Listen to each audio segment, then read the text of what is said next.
Kalian pasti pernah mendengar statement yang mengatakan, kalau kita bergaul dengan orang pintar, kita bisa ketularan jadi pintar. Atau kalau kita bergaul dengan orang kaya, maka kita juga bisa ketularan kaya. Nah, pertanyaannya, apakah statement ini benar? Percaya nggak percaya, dalam ilmu psikologi, fenomena ini memang ada dan disebut sebagai social contagion, penularan sosial. Ini adalah proses ketika emosi, perilaku, bahkan cara berpikir orang-orang di sekitar kita secara tidak sadar menular kepada kita. Contohnya begini, kalau kamu sering nongkrong atau bergaul dengan orang-orang yang hobi membaca, maka kamu pun akan lebih terdorong untuk ikut membaca dan penasaran tentang pengetahuan baru. Sebaliknya, kalau kamu berada dalam lingkungan pertemanan yang suka merokok, kecenderungan untuk mencoba merokok juga akan meningkat, karena lingkungan pergaulan yang positif dapat mempengaruhi pikiran, kebiasaan, dan perilaku yang pada akhirnya dapat meningkatkan potensi diri menjadi lebih baik. Namun, ada satu persoalan besar, di mana orang rajin cenderung berkumpul dengan orang rajin lainnya, atau orang pintar yang berkumpul dengan orang pintar lainnya.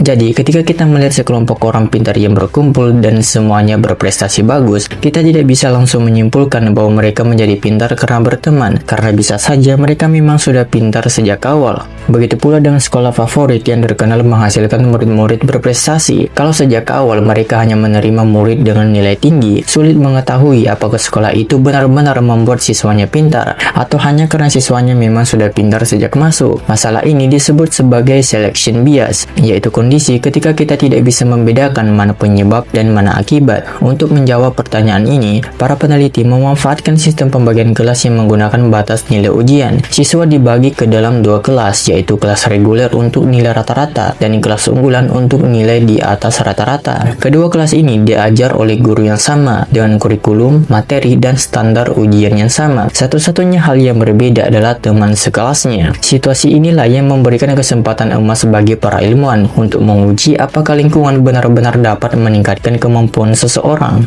Penelitian oleh Esther Duflo, Pascaline Dupas, dan Michael Kromer menunjukkan bahwa siswa yang kebetulan ditempatkan di kelas berisi teman-teman dengan kemampuan lebih tinggi secara konsisten mengalami peningkatan nilai yang signifikan.